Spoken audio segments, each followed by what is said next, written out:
Here is a selection of former mobsters giving their opinions on other gangsters. Let's check it out. I'm James Gladwish and welcome to OC Shorts, bringing you detailed historical snapshots of the American Mafia and other organised crime. Feel free to subscribe if you like that sort of thing. Sammy the Bull Gravano, John Gotti's former underboss in the Gambino crime family, admitted his involvement in 19 murders. But Gravano stated that Lucchese mobsters Anthony Gaspipe Casso and Vic Amuso were far worse than him. They wrecked that family. They've killed people for no fucking, with some bullshit reasons, because you didn't agree or you didn't want to do something. Really stupid reasons. Garbage guys, legitimate people. They had everybody terrified. So they literally wrecked that family. Not only killed so many different people, but they had everybody shitting in their pants. And I don't blame them. They were tough guys, but you never know why you're going to get hit. I mean, he even was doing his house in Mill Basin. I think he bought a house. It's a very nice area. And his wife picked out windows that were done in Europe. They made these big, beautiful windows. And he had a contract that he told the guy, I want those windows in the house. The guy couldn't get them. And he had a company like reproduce them. They're not the originals like they make in Europe, but they were lookalikes. He got so ripping mad with the guy, he killed him. That story came out, and you say, these guys are sick. That's sick. Tell your wife, just fuck the window. It's coming from Europe. It looks just like it. What are you worried about? You're going to kill the guy? He did kill the guy. So when you start hearing stories like that about them and their whole past thing, who's dying, this guy's a rat, that guy's a rat, this guy's a rat, yeah. They were all rats? It's, everything is made up with them. They're killing people and looking for excuses. You killed the guy because you can't get the windows? So they wrecked that family. Santo Tony Giordano was a rising star in the Bonanno crime family. He is believed to have been the getaway driver in the famous hit on Carmine Galante in 1979. In 1981, Giordano was involved in the infamous Three Captains hit that resulted in the deaths of mobsters Alphonse Sonny Red Indelicato, Dominic Big Trin Trinchera, and Philip Phil Lucky Giaccone. However, in the ambush on the Three Captains, Santo Giordano was hit by friendly fire and left paralysed. And just 2 years later, in 1983, Santo Giordano died in a plane crash while flying an aeroplane. Santo Giordano was a highly respected mobster and could possibly have been a candidate for a high-ranking position in the Bonanno crime family if he hadn't passed away. I asked former Bonanno family associate Frank Fiordolino his memories of Tony Giordano, a man he knew well. So it's often said that Santo Giordano was the driver in the Galante hit, and he was also involved in the Three Captains hit as well, where he was hit by friendly fire, took a stray bullet, and was then paralysed. If I'm aware, I mean, you knew the man well, and what are your memories of Santo Giordano?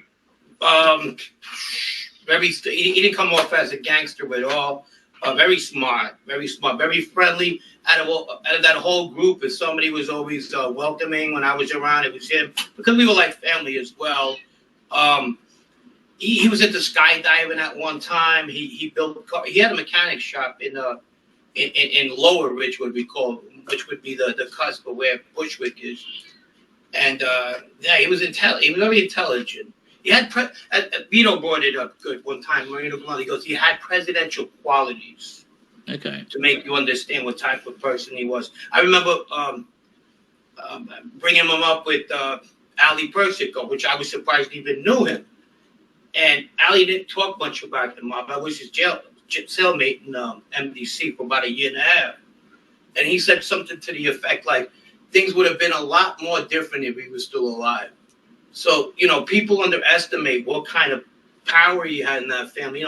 They say Sal didn't talk the language, but one who was real liked among that Sicilian faction within the Americans and the and the Sicilian faction was definitely him. He was born in the United States.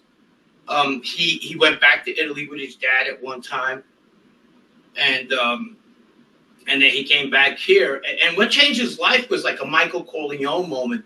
There was over a parking spot, which is funny because he claimed when he got shot it was over a parking spot. But years before that, he had gotten into a tussle with a guy named Mike the Boxer, who was a little bit of a boozer, drug addict, and the guy punched him right in the eye, and that kind of like made him go crazy. What a couple of months later, the guy was found in his basement apartment killed, and they say that was that his Michael Corleone moment, you know, and he went from there. But yeah, I remember he was great. If I rode my bike and he would stop, he had an Eldorado. Go, where you going? I said, I'm just going home. He goes, hey, fucking, you live about 20 minutes away. What are you doing? You're like 10 years old. You know, he would take the bike, put it in his car, drive me, give me $10, you know, get the fuck out of here. You know, that type of, but he was a really nice guy. So obviously, I mean, he died in a plane crash in one of his planes. Even when he was paralyzed, he was still flying planes. If he hadn't died, and maybe if he hadn't been paralyzed, how far do you think he would have gone? Because obviously, he was obviously very respected by both, you know, the Italians and the Italian Americans. Do you think he could have risen a lot further? I don't know, because he was dealing with a very, very possessive type of person in Joe Messina, but yeah, they didn't know that at the time. But I would say he definitely had boss qualities. I mean, and without 100%, could he have been the boss? That's what was talked about. He definitely would have been the boss. Next up, we have former Bonanno crime family captain Dominic Cicali, talking about feared Bonanno family mobster Anthony Bruno Indelicato, as well as his former mentor Vincent Vinny Gorgeous Basciano, a man who we first met at a meeting in a restaurant after Cicali had been released from prison in 1999. Yes, actually the meeting was, he drove me to the Manhattan Grill to meet Bruno and Vinny that evening. We were supposed to have dinner, and we got there on time, but they had already eaten. So I guess they got there earlier just to discuss their feelings about me, how they would situate me, who I would be around, either Bruno or Vinny. And the end results was Vinny had asked me if I wanted to be around them at that time, at that meeting, and I said yes, absolutely. That's why I'm here. And that was the very first time you met Vinny, but were you aware of his reputation beforehand? No, I wasn't. I just saw him as wow, this is a good-looking man, and you know, I thought he was just a pretty boy. That was my first impression of him.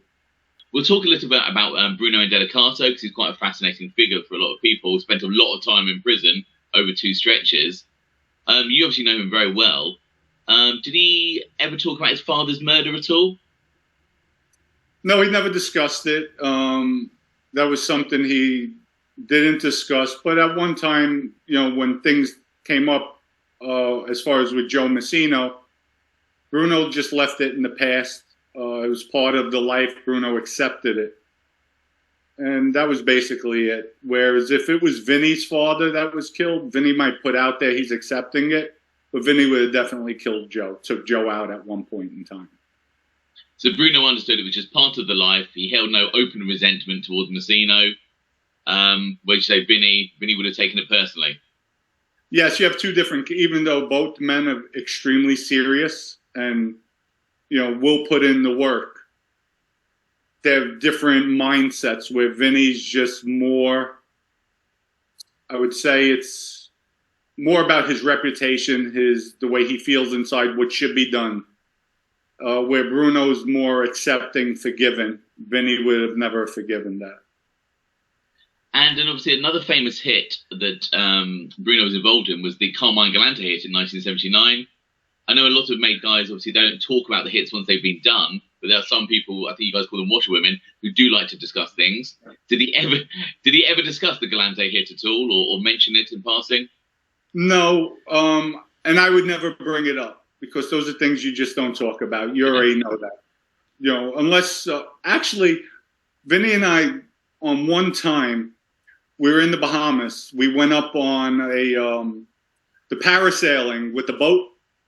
They had us up way up high. So up there we were joking, hey, Bo, we could talk about anything up here. Nobody will be recording us. And we were just joking about it. But no, those things are never supposed to be spoken about. So no, I would never ask them. So let's go back to Basciano. So after Joe Massino gets arrested, Basciano is kind of elevated to acting boss at one point. In Joe Massino's testimony at the Basciano trial, he kind of indicates that Vinny made himself acting boss. What was your kind of understanding? Have you heard that before? No, that's absolutely incorrect. Because number one, just common sense, just looking at it, it's a ridiculous statement. Because Joe would have sent word out, hey, who made you boss? There was Jerry Asaro out there. There was a lot of Jerry Chili. There was a lot of people out there that Joe could have easily sent word up. What's this fucking Vinny doing? It's not his crime family. And Joe would never let go of the reins. So Joe's the one who put Vinny there. Joe's the one who even elevated me to official captain.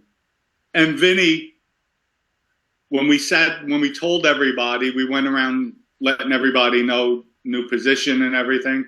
Vinny told them, and please check with Joe to verify. Told all the captains, always check with Joe. He's our boss. Vinny was loyal. Vinny would never do anything without Joe's permission. So it is interesting because I'll put the transcript on here for people to read. They do ask Massino, and he says Basciano made himself acting boss. Why do you think he would say that then? I really don't know. Why do you think Joe Massino said that it was Vinny's idea to kill the prosecutor? And it wasn't. Okay, so talking about capable guys in your family, Tony Green Urso referenced Basciano and said that he had a lot of these guys around him, and if something needs to be done, he would do it himself. It's basically indicating that Vinny was a hands-on guy. If work needed to be done, he would do it himself if necessary. Yes, Vinny was old school, where Vinny initially, Vinny never had to do a piece of work. You know, he was a captain, powerful one. He became an acting boss, and he would still go do work. Vinny's motto was, how could any of these guys like myself, respect him if he's given orders to kill? So Vinny would Vinny would show, lead by example. I wouldn't ask you to do something I haven't done with you already. And which is, you earn a lot of respect with that. And Vinny was very sharp and wise. Next, we have former Bonanno crime family associate Frank Fiordolino again, discussing Cesare Bonventre. Bonventre was another rising star of the Bonanno crime family, who was named captain at a young age. He was murdered in 1984. Do you have any memories of Cesare at all? Yeah, of course. See, now, where Tony used to live, and his mom, you see his mom, she's the one with the red hair and those Bono pictures. Yeah, from the wedding. The Bono pictures, not the Bono pictures. Yeah. That's my Aunt Maria. We used to go to the house all the time when relatives used to come from Italy. I remember Nino Buccellato came, and then that same year he went back to Italy, got killed in that 80s war, which is actually like a relative to Tony. He actually picked him up on his plane from near Canada to bring him to New York. And we used to be at the house, and they always were. Baldo was the playful guy, and Caesar was always the guy on the corner smoking a cigarette and laughing with everybody else's jokes. They would have people from the town would be there. It wasn't like any kind of mob meetings. It was a family surrounding more than what people want to hear. That's what it was. But go on. I'm sorry. Go ahead. No, it's interesting to hear you call him Caesar, because obviously the Italian is obviously was at Cesare, but it became Americanized, and everyone just called him Caesar. Well, that's what these people know. You know, the Americans, and when they talk about people in the genre, they call him Caesar. We call him Caesar. Ulongo, that means a tall guy. Yeah. Ubedo means a good-looking guy, and that's how they were categorized, both of them. Because obviously he was known for his style, wasn't he? You know, he had the open shirts and the sunglasses. They all were. They weren't the type of cars I liked, but I didn't know years later these were expensive cars. They looked like, little, the Peugeots and the little Spiders. And like, yeah, that's how you're growing up. You want to see a Camaro, a Trans Am back then. But then later on, you're like, these are fucking expensive cars. You know, the Maseratis, the Launches were imported. My uncle Cheech imported a couple of Mercedes, and they're like, this car right here, he even had the German plates on them back in the day. Yeah, there was a lot of money in my neighborhood at one time. So obviously Bonventre is killed in 1984. Yeah. And there's a lot of speculation. Some people say that, I think it was Louis Haha Antanasio who shot him. Some people say that Massino pushed for this, for him to be killed, because potentially he saw him as a threat. There's another school of thought that says that Cesare Bonventre disrespected Rusty Rastelli in a meeting. I mean, what are your thoughts about why Bonventre was killed?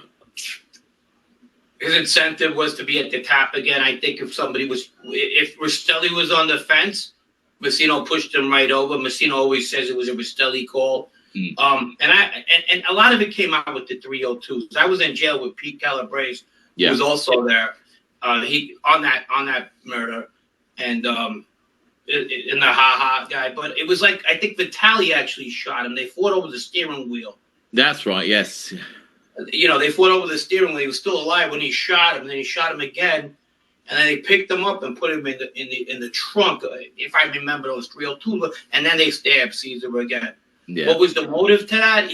Apparently it was about Tony Aiello, and this is from either Sal Vitale's 302. Yeah, it was Sal Vitale, and I'll tell you why. Because when I read them, Joe hadn't flipped yet. Yeah. So these were Sal Vitale's, and I remember going to co-defendant meetings, and I'll tell you what Joe would say.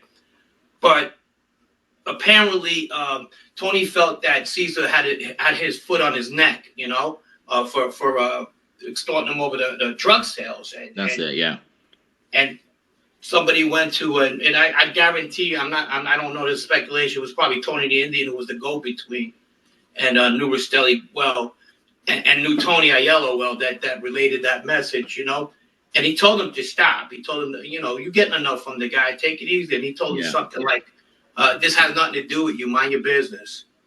And that didn't sit well. Now, could have been talked about, yeah, whatever. I don't know how he went to that meeting by himself. He must have really, really been a little full of himself, you know. Then years later, then they found him in a drum in Garfield, you know, New Jersey. But I don't know. That's what happened. But I remember years later at a co-defendant meeting, I'm with Joe, and he's throwing that out. Baldo's in the other floor. I'm not with him, but he's throwing out that Rastelli also wanted to kill Baldo, but he said no, he has nothing to do with this. You know, Joe's trying to put it out there. I'm listening to it, thinking, well, if I run into Baldo, I'm going to tell him, you know. And with one eye looking at me and the other eye telling the story, because his brother-in-law is just babbling. It's probably pissing him off, you know. Yeah. That happened. I didn't say anything. I cared, but I didn't. You know what I mean? In the comments below, let me know your thoughts on the topic covered in this video. I hope you found that interesting. Thanks for watching.